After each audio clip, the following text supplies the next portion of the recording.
제가 갓 초등학교에 들어갔을 때 아버지께서 저희 동네 마을 뒷산을 사셨습니다. 돈이 있어서 산 게 아니라 당시에도 집이 어려웠기 때문에 넉넉하지 않았습니다. 그래서 많은 빚을 내고 산 것으로 기억을 하고 그렇게 들었던 것으로 제가 알고 있습니다. 제가 가보면 산 전체가 밤나무로 이루어져 있지만 처음 산을 샀을 때는 그렇지가 못했습니다. 밤나무는 앞쪽에 몇 그루 안 되었었고 나머지는 소나무, 또 참나무, 아카시나무 등 대부분 잡목으로 이루어져 있는 산이었습니다. 그나마 있던 밤나무 몇 그루도요, 수령이 너무 오래돼서 키는 크고 덩치는 컸는데 나무 껍질도 거칠었고 열매도 작았습니다. 그리고 토질도 그렇게 좋은 땅이 아니었습니다. 그리고 산사태 위험 지역이었습니다. 실제로 몇 년 뒤에 폭우가 내려서 산사태가 나 동네에 있는 집 몇 채가 무너져서 고소를 당하는 등 어려움을 겪기도 했습니다. 산을 산 다음부터 아버지는 열심히 산을 오르락내리락 하셨습니다. 톱으로 잡목들을 하나하나씩 베어내고 그 자리에 밤나무를 심으셨습니다. 그리고 이미 있던 큰 밤나무들도 베어내고 그 옆에 조그마한 밤나무 묘목을 심어 가셨습니다. 산에는 아카시나무가 정말로 많았습니다. 근데 여러분, 아카시나무 특성을 아시는 분은 아시겠지만 아무리 베어내도요, 뿌리가 살아있으면 절대로 죽지 않는 게 아카시나무입니다. 뿌리를 죽이지 않고 그냥 베어내면 그 베어난 자리에서 두 그루가 자랍니다. 그래서 아카시나무는 참 정말로 죽지 않고 생명력이 끈질깁니다. 아버지는 어느 날부터 저한테 병 하나하고 그리고 막대기 끝에 헝겊을 두른 것을 저한테 쥐어주시고 아버지 뒤를 쫓아다니게 했습니다. 아버지가 톱으로 아카시나무를 베면 저는 뒤를 쫓아다니면서 병에 들어있는 약을 헝겊에 묻혀서 잘라진 둥치에 발랐습니다. 그때가 아마 초등학교 2학년, 3학년 때부터 그랬던 것 같아요. 그러니까 채 10살 전후로 해서 그렇게 산을 올라다녔던 것 같습니다. 근데 병에 들어있는 약은 근삼이라고 하는데요, 나무 뿌리까지 죽게 하는 제초제입니다. 근데 얼마나 넘어지고 구르고 긁혀서 얼마나 힘들게 쫓아다녔는지 40년 가까이가 지났는데도 그 근삼이라고 하는 세 글자가 잊혀지지가 않는 거예요. 근 10년을 그렇게 하고 나니까 이제는 산에서 아카시나무를 찾아볼 수가 없습니다. 아버지는 겨울에도 산에 오르셨습니다. 여기저기 먼 동네 양계장에서 얻어온 닭똥이라고 하는 개분을 눈 덮인 산을 다니시면서 그 산 전체에다 골고루 다 뿌리시는 거예요. 그게 겨울에 한 일입니다. 매년 겨울마다 그렇게 하셨습니다. 그렇게 또 10년 이상을 하니까 토질이 바뀌기 시작했습니다. 마사토라고 해서 그냥 모래 같은 그 땅이 기름진 땅으로 바뀌어 가는 것을 보았습니다. 또 여름이면요, 농약을 보통 3번을 해야 됩니다. 밤은 벌레를 잘 먹기 때문에 약을 보통 3번 정도를 해야 돼요. 근데 다른 사람들은 대충 합니다. 또 요즘에는 헬기로 그냥 대충 뿌립니다. 근데 얼마 전까지만 해도 그 3번을 어떻게 하냐면 호스를 끌고 다니면서 온 산을 끌고 다니면서 해야 되는 거예요. 그리고 농약 말고도 어렸을 때는 2년에 한 번씩 나무 줄기에 무슨 노란 약을 뿌리는 거예요. 근데 노란 약을 나중에 그게 뭐냐고 여쭤보니까 황입니다. 뭐 유황이라고 우리가 흔히 아는. 근데 그 황을 뿌리면 나무 자체가 윤기가 나고 건강해진다라고 하는 거예요. 그래서 그걸 2년에 한 번씩 뿌렸던 기억이 아직도 있습니다. 그러니까 황을 뿌리는 해에는 4번을 아버지를 쫓아다니면서 그 줄을 끌어당기고 잡아당기고 했어야 되는 거예요. 근데 생각해보면 모두 다 남들이 하지 않는 힘든 작업이었는데 아버지는 꾸준히 그 작업을 10년 이상을 하셨습니다. 그러다 보니까 토질도 완전히 바뀌고 나무 자체도 바뀌어가는 것을 봤습니다. 나무 자체가 윤기가 나고 튼실하고 나무마다 맛있는 밤이 풍성하게 열리는 것을 그 세월 동안에 저도 같이 지켜보았습니다. 주인이 바뀌고 나서 동네 뒷산에 불과했던 산이 밤농장으로 바뀌었습니다. 예전에는 잡목으로 우거진 곳이었다고는 상상도 할 수 없을 정도로 산이 완전히 바뀌었습니다. 오랜 세월이 걸렸고 많은 고생을 했고 말도 못할 어려움도 겪었지만 나무도 건강해지고 땅의 성질까지도 전혀 다르게 변했습니다. 그 시절들을 회상하면서 몇 가지를 생각을 했습니다. 첫째는 주인이 누군가가 참 중요하구나라는 것입니다. 만약에 주인이 바뀌지 않았다라고 하면 산도 바뀌지 않았을 겁니다. 여전히 토질도 안 좋을 것이고 여전히 잡목이 우거진 그냥 그런 땅이었을 겁니다. 근데 주인이 바뀌고 나니까 산이 바뀌기 시작한 거예요. 둘째는 심은 대로 거둔다라고 하는 아주 평범한 진리를 깨달았습니다. 밤나무를 심은 만큼 그곳에서 밤나무가 자랐습니다. 거름을 준 만큼 기름진 토질로 바뀌었습니다. 나무에 정성을 들인 만큼 그 나무 자체가 건강한 나무가 되었습니다. 돌이켜보니까요, 그냥 저절로 된 것은 하나도 없습니다. 다 뿌린 만큼 결과를 거두었습니다. 세 번째는 무엇이든지 다 시간이 걸리고 세월이 걸린다라는 것을 깨달았습니다. 몇 번의 노력으로 몇 번의 시도로 되지 않는다라는 것이지요. 오랜 세월 꾸준히 포기하지 않고 성실하게 땀을 흘린 만큼 결과가 돌아온다라고 하는 것을 깨달았습니다. 어떻게 보면 아주 평범한 진리인데 그것을 지켜보며 몸소 깨닫게 됩니다. 우리가 예수 그리스도를 믿는다라고 하는 것은 단순히 우리가 나의 구원을 받는다라는 것이 아닙니다. 성경은 예수 그리스도를 믿는 것을 우리의 구원으로만 결코 이야기하지 않습니다. 그것을 우리는 명백하게 알고 인정하고 가야 됩니다. 여러분, 우리가 예수 그리스도를 믿고 신자가 된다라고 하는 것은 단순히 우리가 구원받는 게 아니라 우리의 인생의 주인이 바뀌었다라는 것을 의미하는 거예요. 구원이 결과가 아니라는 것이죠. 따라서 우리가 믿음으로 신자가 되었다면 더 이상 내 인생의 내 삶의 주인이 내가 아닙니다. 너무 잘 알고 있지요. 우리가 왜 하나님을 주님이라고 부릅니까? 우리가 왜 예수님을 주님이라고 부릅니까? 단순하게 말하면 뭐죠? 내 인생의 주인이 하나님이시라는 거예요.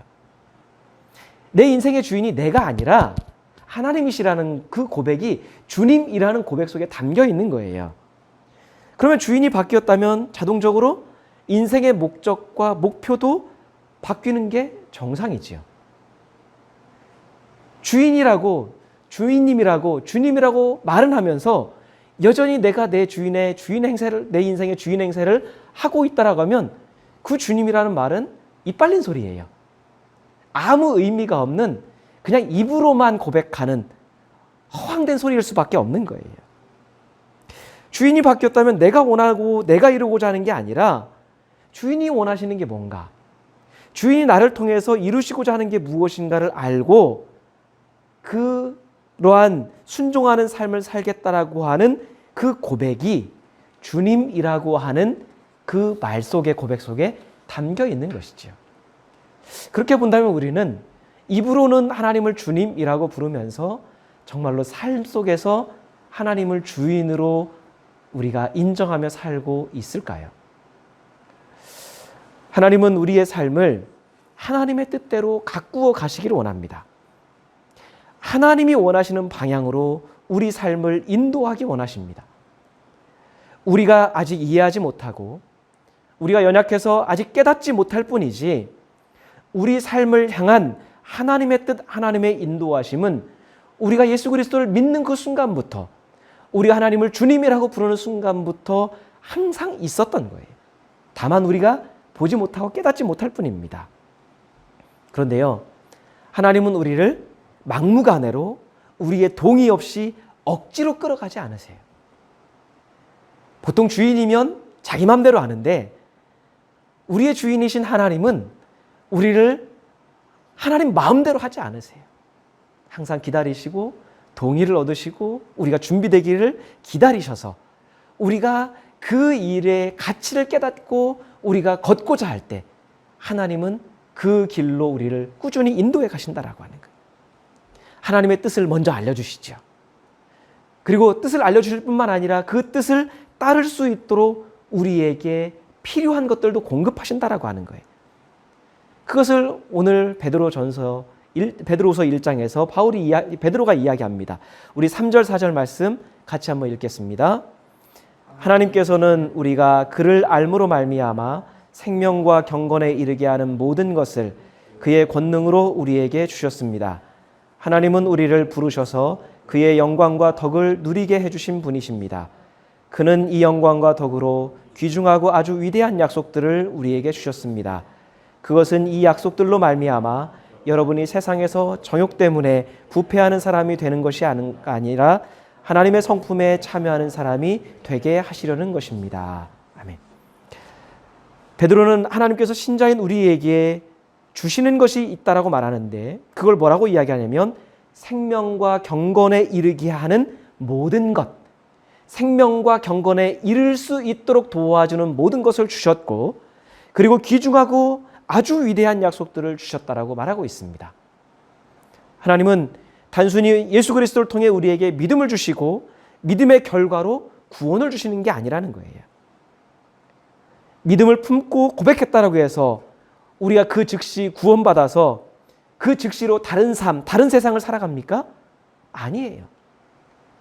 믿음으로 말미암아 우리의 생각도 우리의 마음도 자세도 바뀌었지만 우리가 살아가는 삶은 여전히 그 세상이에요. 세상은 바뀌지 않아요. 주변 사람도 바뀌지 않습니다. 다만 뭐만 바뀐 거예요? 우리의 인생의 주인만 바뀐 거예요. 그렇기 때문에 우리가 예수 그리스도를 알고 믿는 순간에 우리는 베드로의 이야기를 따른 자라면 생명과 경건에 이르는 길에 이제 막 발걸음을 내디뎠을 뿐이에요. 그게 믿음의 진정한 의미예요. 그리고 이제 막 약속을 받아서 그 약속이 어떻게 성취되어 가고 약속을 하나님께서 어떻게 이루어 가시는지 약속을 따르고 지키는 삶을 살기 시작한 것뿐이에요. 그 약속과 그 길에서 우리는 세상 가운데 우리가 살아왔던 그 세상을 똑같이 이어서 연장선상으로 살아가고 있을 뿐이에요. 그렇기 때문에 믿음을 따라 살면 예수의 그 길을 따라 살면 우리가 무엇을 경험하게 되나요? 꾸준히 가다 보면 생명과 경건에 이르게 된다는 거예요. 그리고 하나님의 약속의 성취를 경험하게 된다는 거예요. 누구에게요? 그 길을 따라가는 사람에게만. 믿음의 고백은 그 길의 출발일 뿐이에요. 그렇기 때문에 구원은 결과도 아니고 완성도 아니에요. 우리는 그것을 향해 가고 있는 거예요. 그렇기 때문에 믿음이 없거나 믿음은 있지만 주님의 약속을 따르지 않는 사람은 어떻게 되는 것이죠? 베드로의 말을 따르자면 정욕 때문에 부패하는 사람이 되는 거예요. 믿음이 있어도 정욕 때문에 부패하는 사람이 될 수 있다는 거예요. 하지만 약속을 따라 살면 어떤 결과요? 하나님의 성품에 참여하는 사람이 된다라고 말하고 있습니다. 따라서 하나님의 약속이 우리에게 주는 유익이 무엇이죠? 정욕을 따르지 않게 하는 거예요. 정욕을 따르지 않음으로 인해서 우리가 부패한 삶, 부패한 인생을 살지 않도록 한다는 거예요. 더 나아가서 우리가 하나님의 성품에 참여하게 하고 하나님의 성품을 닮아가도록 한다는 거예요. 그래서 여러분 구원의 다른 의미는 뭐냐면 우리가 하나님을 닮아가는 거예요. 구원은 우리가 단순하게 내세에 우리가 믿음의 결과로 구원받는 게 아니라 이 세상을 살아가면서 우리가 겪는 구원이 뭐예요? 경험하는 구원이 뭐예요? 하나님의 성품을 닮아가는 거예요.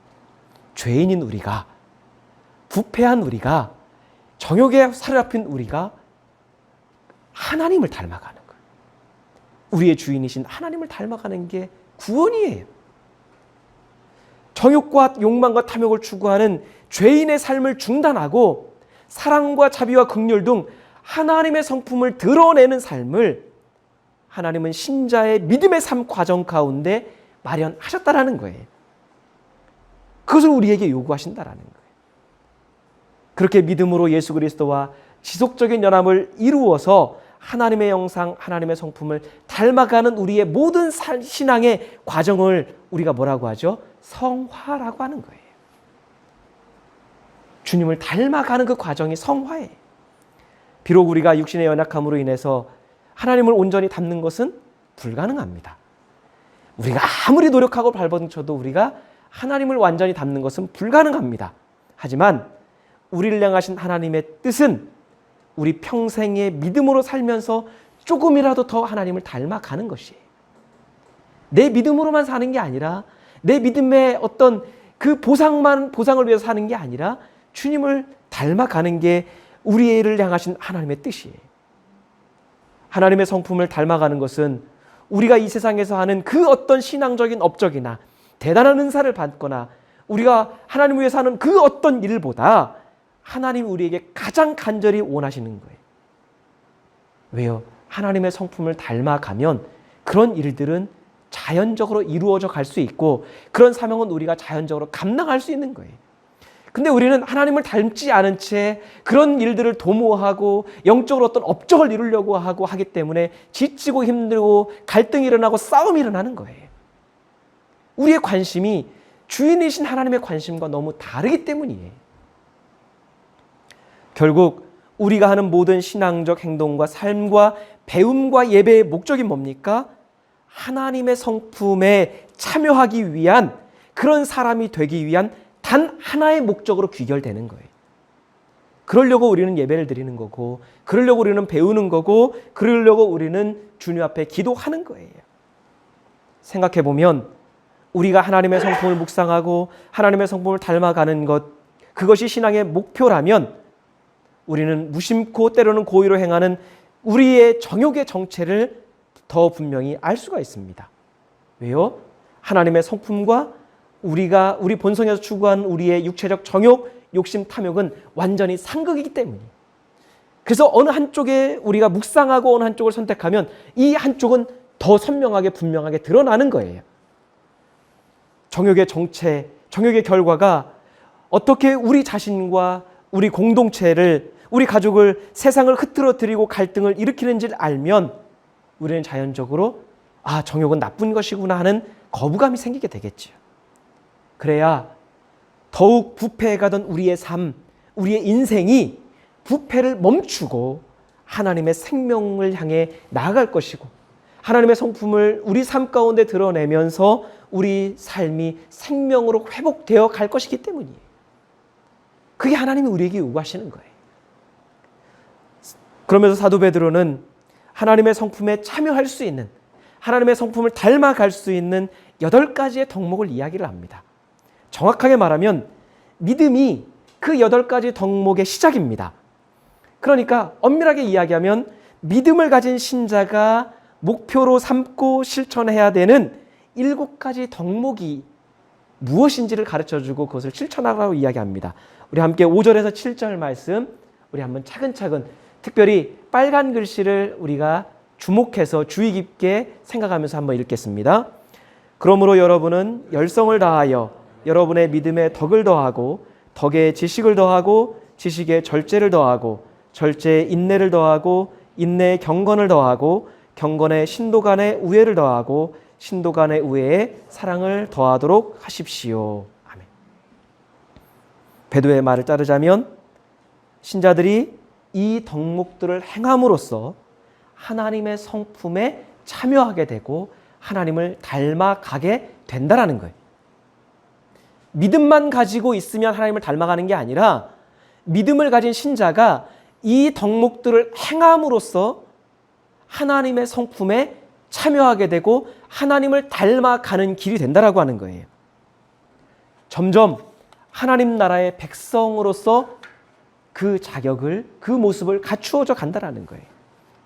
근데 참 안타깝게도 우리는 늘 믿음만 강조당했어요.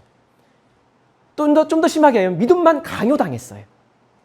그러다 보니까 믿음은 성장하는 것 같은데 하나님은 닮지 않고, 그래서 믿음은 좋은 것 같은데 여전히 부패한 삶 가운데 정욕을 따르는 삶은 끊어지지 않는 그런 삶을 우리가 살아가고 있었다라고 하는 거예요.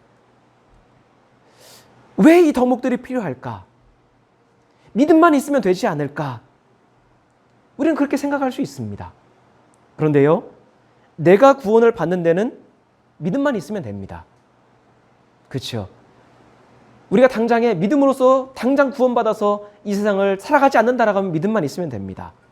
하지만 믿음을 가진 우리는 세상과 여전히 관계를 맺어야 되고 그 세상 가운데 살아가야 됩니다.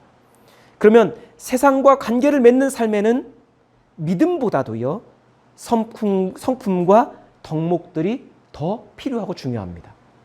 왜요? 세상은 믿음이 뭔지 몰라요. 믿음은 하나님을 아는 우리가 알고 읽고 있고 경험하는 것이지, 세상은 믿음에 대해서 아무리 설명해도 몰라요. 그들은 우리의 믿음을 뭘로 측정합니까? 우리의 성품, 우리의 인격, 우리가 행하는 덕목들을 통해서 알게 되는 거예요. 그리고 믿음은 우리가 하나님 앞에 보이는 거예요. 우리의 믿음을 하나님 앞에 보이는 거고요. 반면 성품은요, 세상에 우리가 하나님의 사람이 되었다라는 것, 하나님의 사람으로 변화되어 가고 있다라는 것을 보여주는 거예요. 믿음을 통해 보여주는 게 아니라 세상에는요, 성품을 통해서 우리가 하나님 사람이 되었다는 걸 보여주는 거예요. 따라서 우리의 믿음이 성경적인 믿음이고 진짜라고 한다면 우리의 믿음이 성장하면서 우리의 말과 행실과 삶을 통해 하나님 닮은 것을 우리의 성품을 통해, 우리의 인격을 통해 드러내게 된다는 거예요. 우리는 믿음만 있으면 된다고 생각합니다. 믿음만 있으면 구원받는데 아무런 지장이 없다라고 생각합니다. 과연 그럴까요? 믿음만 있으면 우리가 구원받는데 지장이 없을까요? 그런데 사도 베드로는 신자는 믿음으로만 사는 게 아니라고 말합니다. 믿음이 있는 사람이라면 덕도 필요하고 지식도 필요하고 절제도 필요하고 인내도 필요하고 경건도 필요하고, 더 나아가서 신도 간에, 신자 간에 우애도 있어야 되고 사랑도 있어야 된다라고 말하는 거예요. 베드로는 심지어 아무리 믿음이 대단해 보여도 이런 성품이나 덕목을 따라 살지 않고 행하지 않는 사람을 향해서 뭐라고 이야기하고 있을까요? 우리 9절 말씀 같이 한번 읽겠습니다. 그러나 이런 것들을 갖추지 못한 사람은 근시한 이거나 앞을 못 보는 사람입니다. 이런 사람은 자기의 옛 죄가 깨끗하여졌음을 잊어버린 것입니다. 아멘. 여기서 이런 것들이 가리킨 게 뭡니까? 바로 앞절에서 이야기했던 믿음을 제외한 7가지 덕목, 7가지 성품이에요. 이런 것을 갖추지 못한 사람은 영적으로, 신앙적으로 근시한 이거나 앞을 못 보는 맹인이라고 이야기해요. 한마디로 성품과 덕을 행하는 삶은 외면한 채 오로지 믿음만 가지고 살려고 하는 사람이 있다면 베드로의 말을 빌리면 뭐예요? 그는 바로 앞에 것만 볼 수 있는 근시한이거나 아예 앞을 못 보는 맹인이라는 거예요. 좀 충격적이지 않나요? 믿음이면 모든 게 다 보이고 모든 게 다 될 줄 알았는데 믿음만 가지고 다른 것을 도외시하는 사람은 맹인이래요.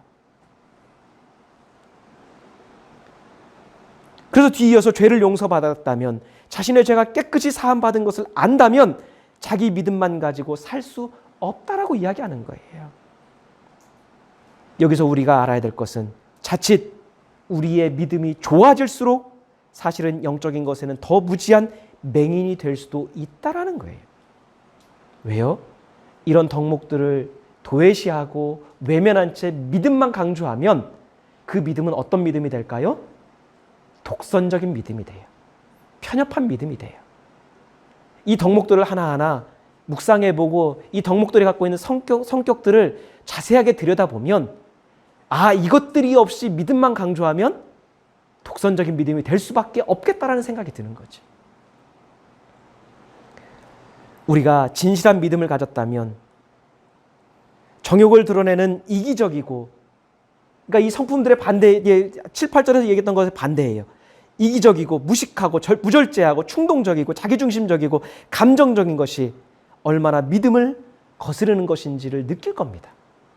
진정한 믿음을 갖고 있다면. 그리고 그것들을 변화시키기 위해서 하나님의 은혜를 구하며 몸부림칠 거예요. 왜요?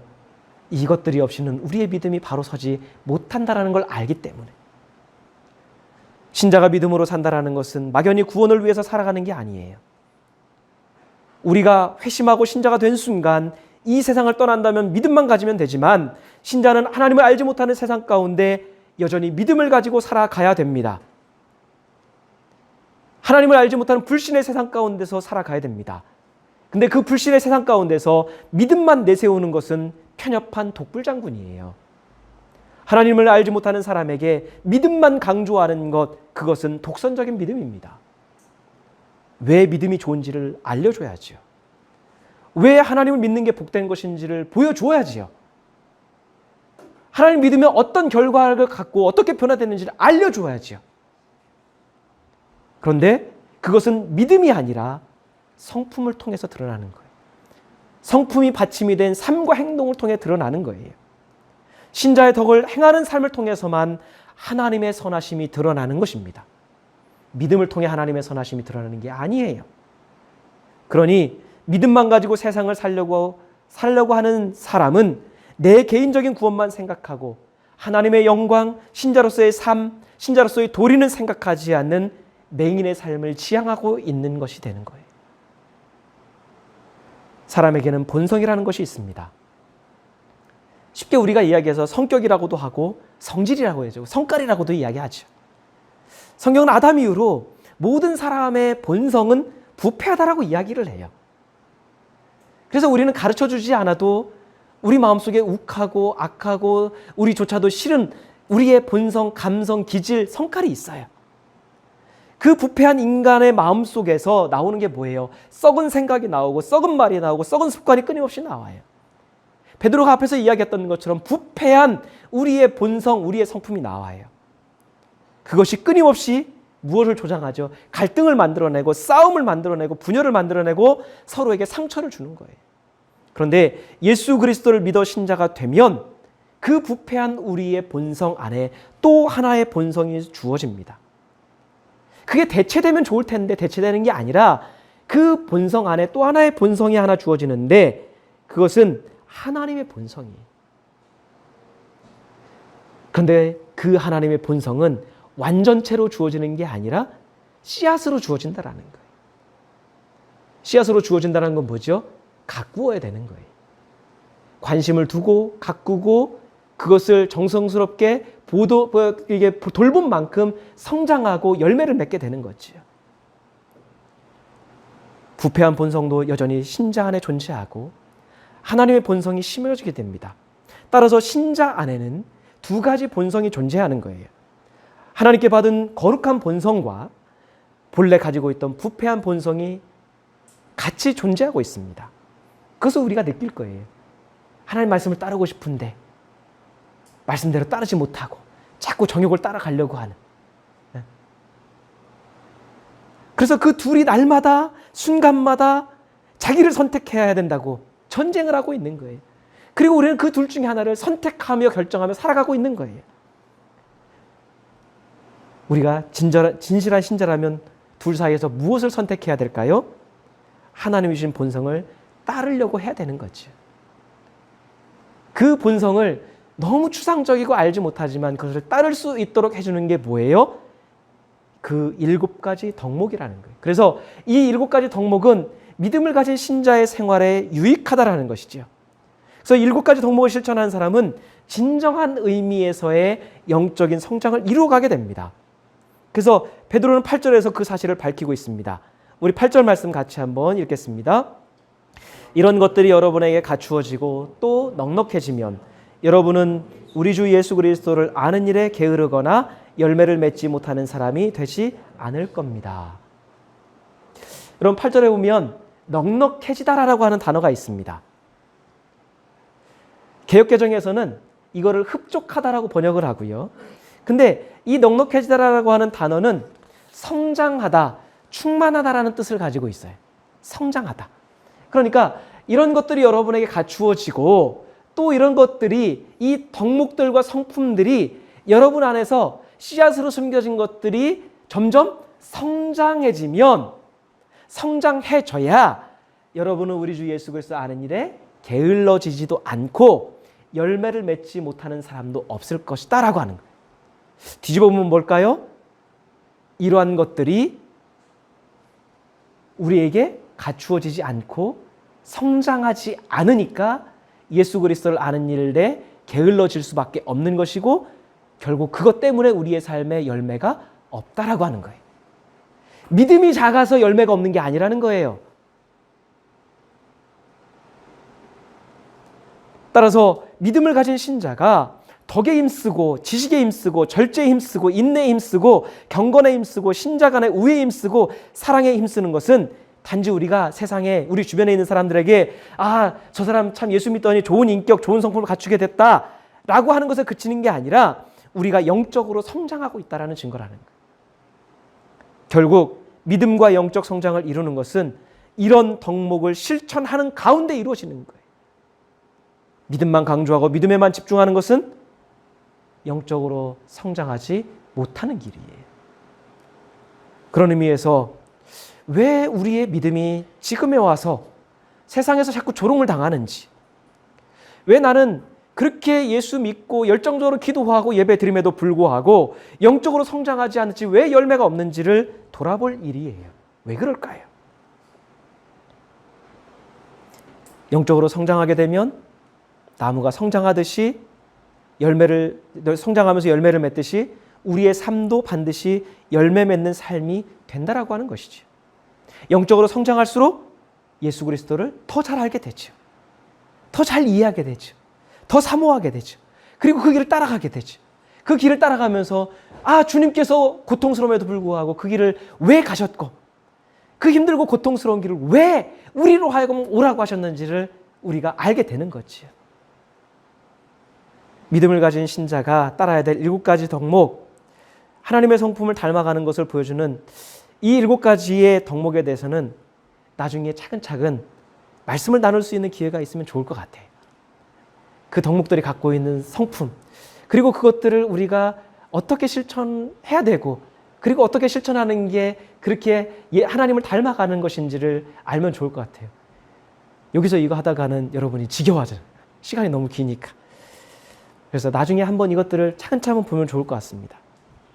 사도 베드로는 믿음으로 시작해서 덕을, 지식을, 절제를, 인내를, 경건을, 신도 간의 우애를 덜하고 이야기합니다. 그리고 믿음으로 시작한 삶에 무엇으로 완성을 요구하죠? 우리 지난 시간에 우리 전사님이 설교했지만 사랑으로 완성하라는.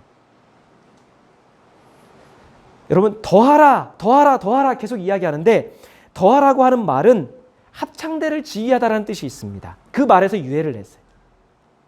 그러니까 믿음으로 사는 삶은요, 믿음과 함께 7가지 덕목이 함께 어우러져야 한편의 교향곡과 같은 아름다운 삶이 이루어진다라는 거예요. 왜요? 그 7가지의 덕목이 각자가 내는 아름다운 소리가 있어요.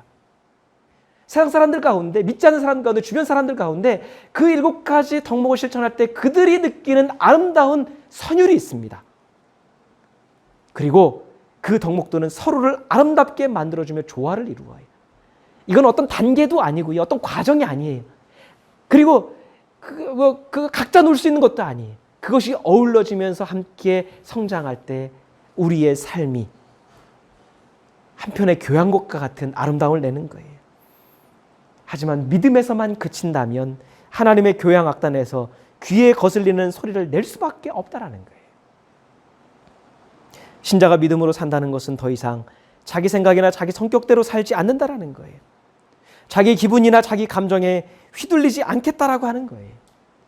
신자는 믿음 안에 자신을 선택해서 부르신 하나님의 뜻을 중심으로 사는 사람들이기 때문입니다. 우리 10절, 11절 말씀 같이 읽겠습니다. 그러므로 형제자매 여러분 더욱더 힘써서 여러분이 부르심을 받은 것과 택하심을 받은 것을 굳게 하십시오. 그러면 여러분은 넘어지지 않을 것입니다.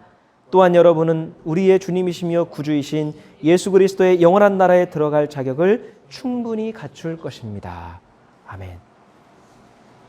사도 베드로는 우리의 부르심 받은 것과 택하심 받은 것을 굳게 하라고 말합니다. 부지런한 믿음, 경건한 삶을 통해 믿음 이후에 신자로서의 덕목을 실천하면서 성품을 훈련하라는 것이지요. 그래야 우리가 우리 구주 예수 그리스도의 영원한 나라에 들어갈 자격을 충분히 갖추게 된다는 거예요. 성품은 말보다 더 크게 말한다라는 책이 있습니다. 제가 참 좋아하는 책 중에 하나인데요. 거기에서 성품을 이렇게 설명합니다. 우리 같이 한번 읽어볼까요? 성품이란 일신상의 어떤 대가가 따르더라도 하나님 기준에 옳은 일을 가려는 의지이다. 우리가 평생 얼마나 많은 일을 이룰지, 우리가 남들이 알 만한 가치 있는 사람인지, 우리가 성공에 어떻게 반응할지, 삶의 불가피한 폭풍을 어떻게 헤쳐나갈지와 같은 우리에 관한 모든 것이 성품으로 결정된다. 성품은 하루 동안 자라지 않는다. 평생에 걸친 과정이다. 하나님은 우리를 속에서부터 만들고 빚으시려 지금도 일하고 계신다. 그런 삶을 살려면 날마다 덕의 사람, 말보다 행동으로 말하는 사람이 되기를 선택해야 된다. 우리는 우리 본연의 모습이 되고 어떤 대가가 따르더라도 옳은 일로 초지일관하며 다른 사람들에게 감화를 주고 세상을 변화시키는 사람이 되어야 한다. 성품은 우리가 어떤 대가가 있더라도 하나님 기준에, 우리 기준이 아닌 하나님 기준에 옳은 일을 가려는 의지,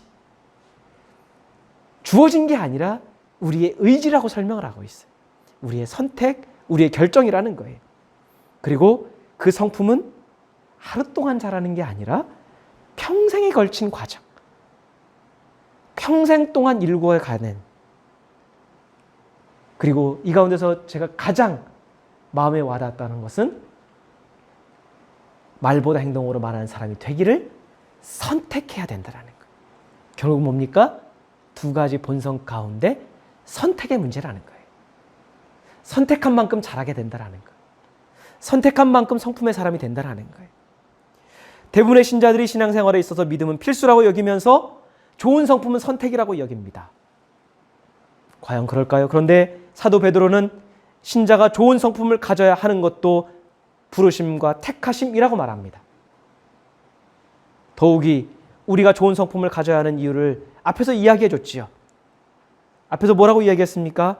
그러면 여러분은 넘어지지 않을 겁니다. 또한 여러분은 우리의 주님이시며 구주이신 예수 그리스도의 영원한 나라에 들어갈 자격을 충분히 갖출 겁니다. 믿음의 성품이 더해야 넘어지지 않는다라고. 믿음의 성품이 있어야 하나님 나라에 들어갈 자격을 충분히 갖춘다라는 것. 신자들이 왜 믿음 생활하면서 실족할까요? 믿음이 부족해서가 아닙니다. 하나님께서 주신 좋은 덕목, 좋은 성품을 훈련받지 못해서예요. 믿음이라는 외기둥으로만 살려고 하니까 조금만 바람이 불어도 쓰러지는 거예요. 그 믿음을 받쳐주는 덕목들이 없고 그 모두를 완성시켜 주어는 그 사랑이 없으니까 자주 시험에 들고 상처받고 실족하게 되는 거죠. 그리고 베드로가 얘기했던 결국에는 그렇게 믿음이 좋았던 사람들조차도 그 중에서도 하나님 나라에 들어가기 전에, 도달하기 전에 믿음에서 떠난 사람들이 얼마나 많은지 우리는 주변에서 보잖아요. 우리도 자칫 그런 사람이 될 수 있는 거예요. 하나님께서는 우리를 믿음으로 부르시면서 하나님의 성품에 참여하는 자가, 닮아가는 자가 되게 하셨습니다. 그 참여하다라는 말에는 동역자, 배우자라는 뜻이 있습니다. 하나님의 동역자가 되려면 하나님을 닮아야 되는 거예요. 하나님의 동역자가 되려면 하나님과 공통 분모가 있어야 되는 거예요. 여러분, 믿음이 하나님과 공통 분모입니까? 믿음은 우리가 하나님을 따르는데 필요한 전제 조건일 뿐이지 하나님과 공통 분모가 아니에요. 하나님 믿음이 필요 없으세요. 공통 분모는 뭡니까? 성품이에요. 하나님의 어떤 분이 드러나는 그게 하나님 마음을 닮아가는 거고 공통 분모예요. 살면서 배우자는 서로 닮아갑니다. 동역자는 오랜 시간 같이 하면서 서로에게서 배웁니다. 우리는 하나님 안에 살아온 믿음으로 살았던 세월 동안에 하나님을 얼마나 닮아왔을까요? 우리의 성품은 얼마나 예수 그리스도를 닮기 위해서 다듬어지고 훈련받아 왔을까요? 혹시 믿음 때문에 더 완고해지고 고집스러워지고 더 편협해지진 않았을까요? 오히려 믿음이 더 좋아지면서 더 자기중심적이 되고 더 자고하고 더 교만해져서 세상을 믿음이 없는 사람, 믿음이 약한 사람들을 더 판단하는 그런 믿음이 되진 않았을까요? 어떤 분이 페이스북에 쓴 글을 소개하고 마치겠습니다.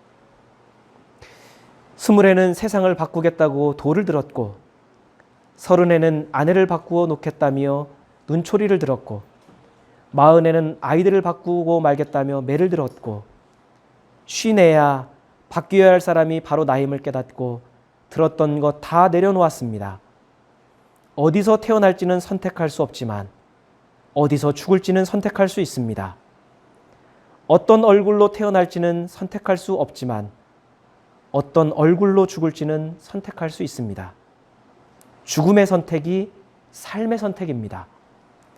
사람은 실수하는 것이 정상이고 신은 용서하시는 것이 정상입니다.